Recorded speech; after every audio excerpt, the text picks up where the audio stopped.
우리 몸에는요, 크게 5가지의 감각이 있다라고 말합니다. 시각, 청각, 그리고 후각, 미각, 그리고 촉각입니다. 이 5개의 감각 중에서 하나라도 우리가 사용하지 못하면 우리의 인생에 굉장히 불편함이 찾아오죠. 이 오감을요, 어릴 때부터 잘 자극해주면 우리 아이들의 뇌가 잘 성장하고 우리 아이들이 커가는데 많은 도움이 된다고 합니다. 그래서 어릴 때부터 부모님들은 아이들과 스킨십도 많이 하고 대화도 많이 하고 책도 많이 읽어주고 좋은 음악도 들려주죠. 그래서 우리 할머니나 할아버지 되신 분들은 우리 자녀들 보면 어떻게 합니까? 우르르르 까꿍, 이거 많이 하시죠? 눈 보면서, 눈 마주치시면서 이러한 어떤 아이들의 감각과 그리고 아이들과 교통하는 그런 시간들을 가지려고 합니다. 이렇게 오감 훈련이 어릴 때부터 잘 된 아이들은요, 뇌의 다양한 자극을 받기 때문에 뇌 성장이 잘 이루어지고요, 더 다양한 정보를 인식하기 때문에 아이들의 성장에 좋은 영향을 준다고 합니다. 오늘 본문에서도 마찬가지입니다. 오늘 본문에서도 사도 요한은 이 감에 대해서 이야기를 하고 있는데요, 어떤 감입니까? 말씀에 대해서 시각, 청각, 그리고 촉각입니다. 그리고 이 말씀에 대해서 설명하기를 태초부터 존재하고 있다라고 이야기를 하고 있습니다. 사랑하는 여러분, 사도 요한이 말하고 있는 이 태초부터 존재했던 이 말씀, 여러분은 감이 잡히시나요? 이 말씀이 느껴지시나요? 이 말씀이 보이시나요? 아니면 이 말씀이 들리시나요? 더 놀라운 것은요, 이 말씀을 혼자가 아니라 사도 요한은 우리가 함께 보았다라고 말하고 있습니다. 사도 요한이 말하는 이 우리는요, 바로 예수 그리스도의 제자를 의미하는 것이죠. 이 말은 자신이 경험한 것에 대해서 증인이 있다는 것이고요, 거짓말이 아니라 진짜라고 하는 사실을 우리에게 설명하고 있는 것입니다. 자, 그렇다고 한다면 사도 요한이 말하는 보고, 듣고, 만져보았다라고 하는 이 말씀은 도대체 무엇을 의미하는 것일까요? 오늘 본문 1절에 말하는 이 말씀을 성경 원어로 보니까 로고스라고 합니다. 이 로고스라고 하는 것은요, 요한복음 1장 14절에서도 기록이 되어 있는데 이렇게 이야기합니다. 우리 한 목소리를 읽어보겠습니다. 시작. 말씀이 육신이 되어 우리 가운데 거하심에 우리가 그의 영광을 보니 아버지의 독생자의 영광이요 은혜와 진리가 충만하더라. 태초부터 존재하셨고 육신의 모습으로 우리 가운데 거하신 것이 바로 말씀이라고 이야기합니다. 그 말씀이 누구를 가리키나요? 바로 예수 그리스도입니다. 즉 오늘 본문에서 말하는 이 말씀은 예수 그리스도를 의미하고 있는 것이죠.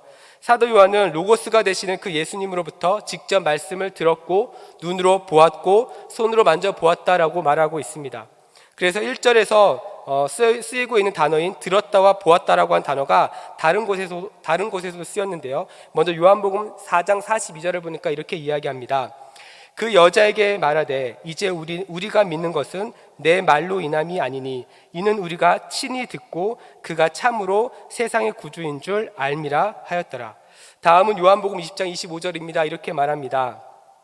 다른 제자들이 그에게 이르되 우리가 주를 보았노라 하니 도마가 이르되 내가 그의 손에 못자국을 보며 내 손가락을 그 못자국에 넣으며 내 손을 그 옆구리에 넣어보지 않고는 믿지 아니하겠노라 하니라.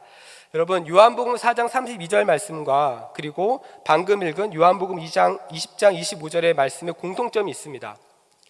무엇인 줄 아시겠습니까? 이것은 바로 직접 예수님에 대해서 듣고 본 것을 이야기하고 있다는 거죠. 요한복음 4장 32절에서는 사마리아 여인이 직접 만난 예수님에 대해서 사람들에게 이야기를 한 것이고요, 요한복음 20장 25절 말씀은 부활하신 주님을 직접 눈으로 본 제자들이 도마에게 말을 하고 있는 겁니다. 그러니까 오늘 본문에 사도 요한이 말하고 있는 말씀을 보고 듣고 만져보았다라고 하는 것은 어떤 추상적인 느낌을 이야기하는 것이 아닙니다. 태초부터 계셨던 성자 예수 그리스도, 죽은 자 가운데서 부활하시고 완벽한 진리 되시는 그 주님을 사도 요한은 체험했다라는 겁니다. 사랑하는 여러분, 여러분은 이 놀라운 주님의 역사를 언제 체험하셨나요? 여러분은 이 주님의 은혜를 언제 보고 듣고 만져보셨습니까? 저는 오늘 여러분이 앉아있는 이 자리가 그 주님을 체험하는 은혜가 있기를 간절히 소망합니다. 과거의 사람들은요, 이 눈에 보이는 체험 때문에 신유 집회라든지 혹은 다양한 은사 집회를 따라다니는 사람들이 있었습니다. 그래서 방언을 받으려고 기도원에 가는 사람도 있었고요, 어떤 목사님이 기도하며 쓰러지고 환상을 보았다라고 하는 사람도 있습니다. 그런데 오늘 본문에 사도 요한이 말하는 체험은요, 이러한 것이 아닙니다.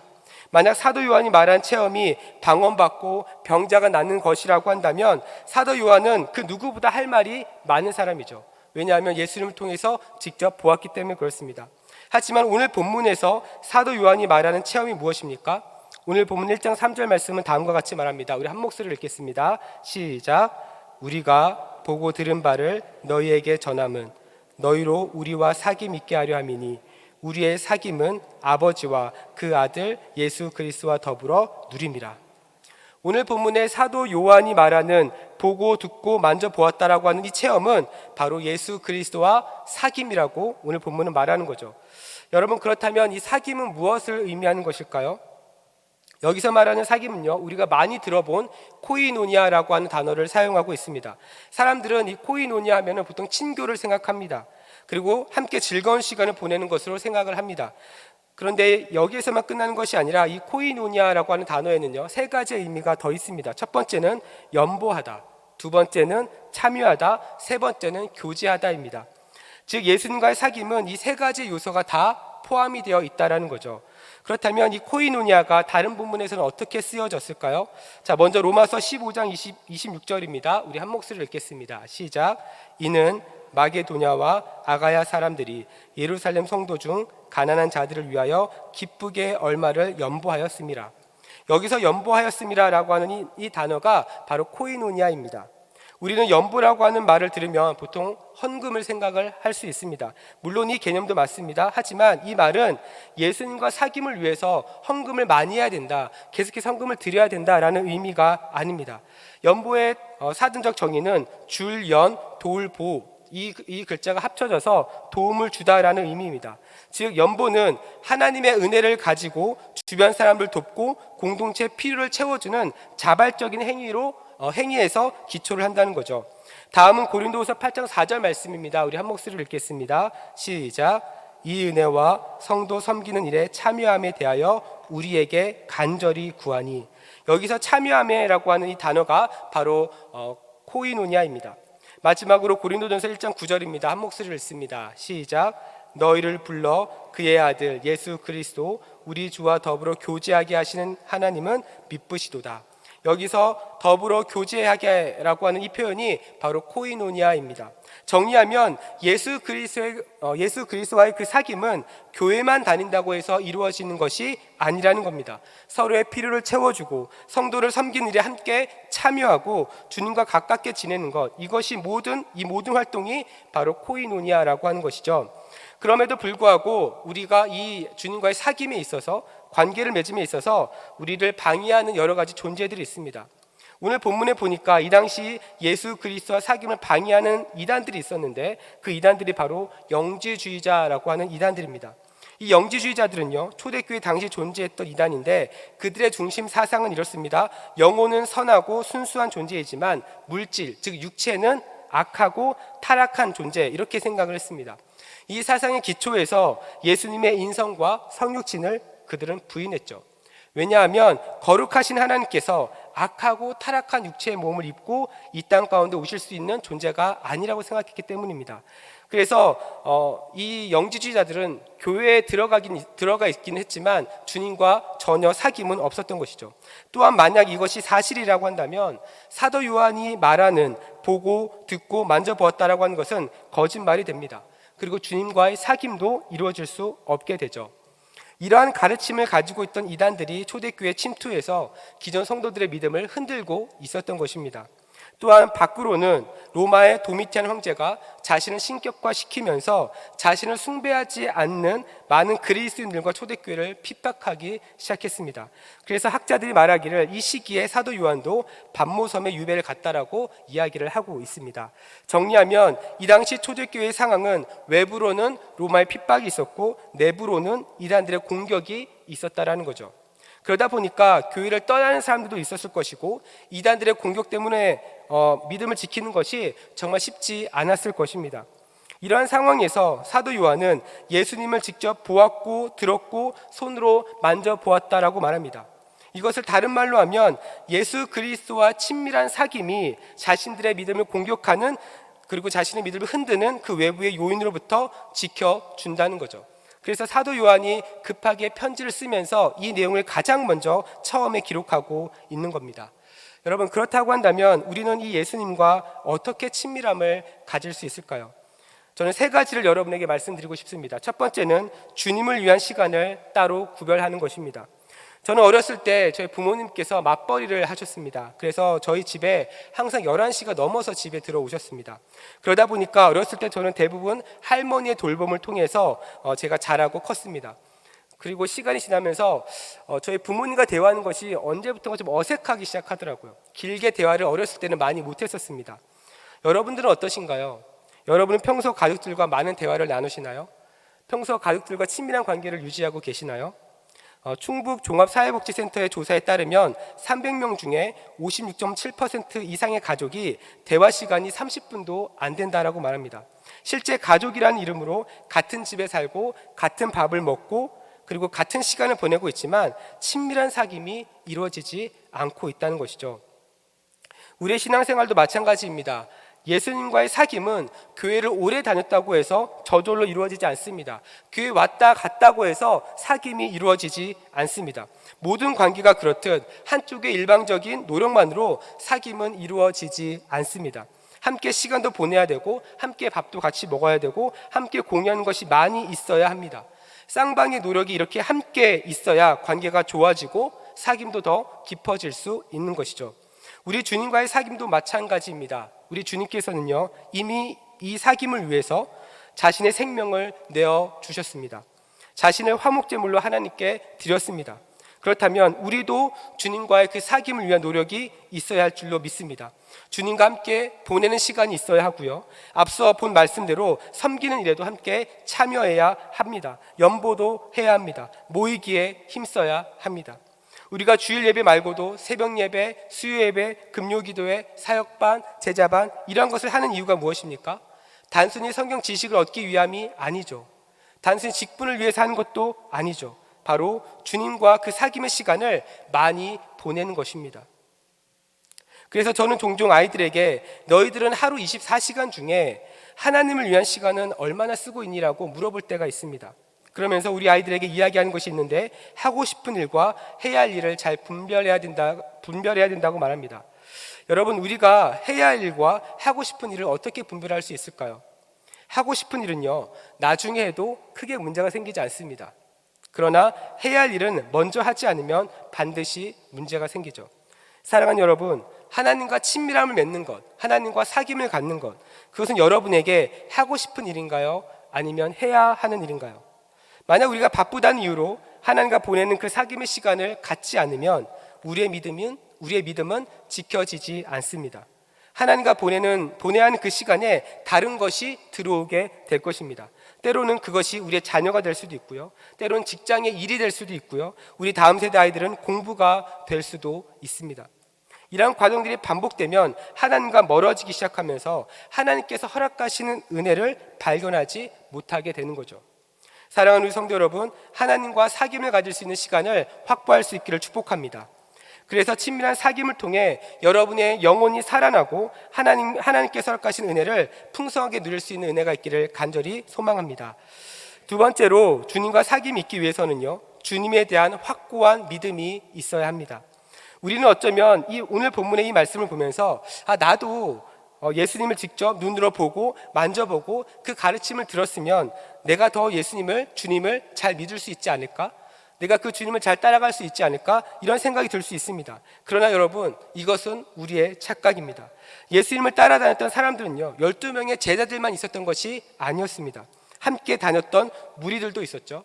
그들은 오병이의 기적을 체험했습니다. 산상수훈의 가르침을 통해 천국에 대한 말씀도 주님으로부터 직접 들었습니다. 나귀를 타고 예루살렘 성에 입성하실 때만 하더라도 호산나 다윗의 자손 예수여라고 말하면서 자신의 겉옷을 내어 드렸습니다. 그러나 불과 5일 만에 예수님을 십자가에 못 박는 사건이 발생하게 되죠. 무슨 말입니까? 주님과의 사귐은 눈에 보이는 것을 통해서 이루어지는 것이 아니라 믿음을 통해 이루어진다라는 겁니다. 요한복음 20장 29절을 보면 부활하신 예수님을 의심하는 도마에게 자신을 보여주시면서 주님이 다음과 같이 말합니다. 함께 읽습니다. 예수께서 이르시되 너는 나를 본고로 믿느냐? 보지 못하고 믿는 자들은 복되도다 하시니라. 사랑하는 여러분, 직접 눈으로 본 것이 존재한다라고 말하는 것은 믿음이 필요하지 않습니다. 이것은 우리가 이것을 사실이라고 부르죠. 여러분, 제 옆에 이렇게 물이 있습니다. 여러분, 이 물이, 여기에 물이 있다라고 하는 것에 믿음이 필요하신가요? 믿음이 필요하지 않습니다. 이것은 사실입니다. 그렇기 때문에 여러분, 믿음은 보이지 않는 것을 인정하는 것에서부터 시작을 하는 것입니다. 우리가 하나님을 믿을 때 잊지 말아야 할 것은 내 입장, 내 생각, 내 판단, 내 기준으로 하나님을 바라보면 안 된다라는 거죠. 만약 이 믿음의 근거가 우리가 하나님을 믿기로 했기 때문이라고 한다면 반대로 우리는 언제든지 우리의 믿음을 포기할 수도 있습니다. 그리고 기독교가 나로부터 시작되는 믿음 위에 세워졌다라고 한다면 지금의 기독교와 교회는 오늘날까지 존재할 수 없었을 것입니다.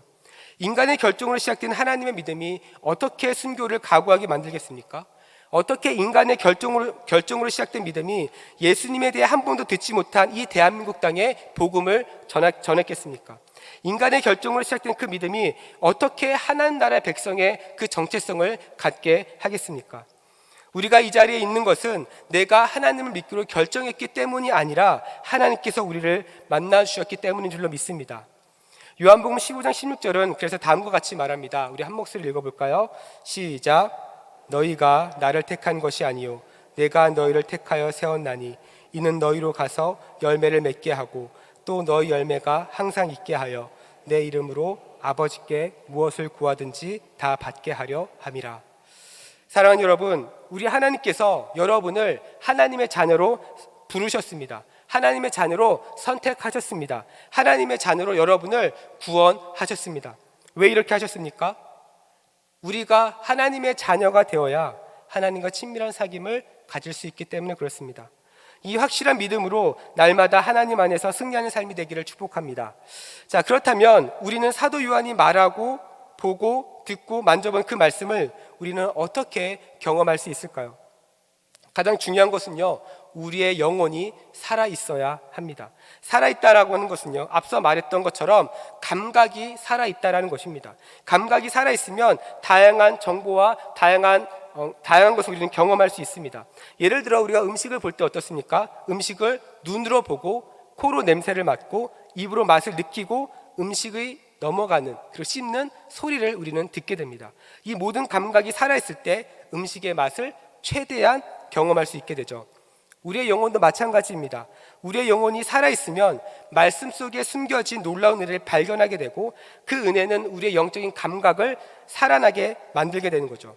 시편 34편 8절에 보니까 이렇게 말합니다. 우리 한 목소리를 읽습니다. 시작. 너희는 여호와의 선하심을 맛보아 알지어다. 그에게 피하는 자는 복이 있도다. 아멘. 여러분, 이 시편은요, 사울 왕을 피해서 도망치는 다윗의 고백을 담고 있습니다. 이 당시 다윗은 도망자의 신세였습니다. 눈에 보이는 상황은 자신의 목숨을 위협받고 있는 상황이었습니다. 이런 상황 속에서 다윗은 하나님의 선하심을 고백하고 있습니다. 어떻게 이 일이 가능합니까? 영적인 감각이 살아있기 때문에 그렇습니다. 영적인 감각이 살아있으면 우리는 언제든지 하나님 앞에 나아갈 수 있습니다. 영적인 감각이 살아있으면 우리가 처한 여러 가지 상황 속에서도 어떻게 판단하고 어떻게 하나님께 나아가야 될지 우리는 알 수 있는 것이죠. 그렇다면 반대로 우리의 영적인 감각이 죽어 있으면 어떤 일이 발생할까요? 이사야서 6장 9절은 다음과 같이 말합니다. 우리 한 목소리를 읽습니다. 시작.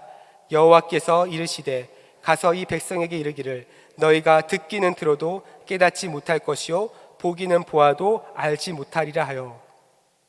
이사야 선지자가 이스라엘 백성들 향해 이야기합니다. 너희는 듣기는 들어도 깨닫지 못할 것이다. 보기는 보아도 알지 못할 것이다. 무슨 의미입니까? 영적인 감각이 죽어 있다라는 겁니다. 여러분, 이 당시 이스라엘 백성들이 왜 죽어 있었습니까? 바로 우상 숭배가 있었기 때문에 그렇습니다.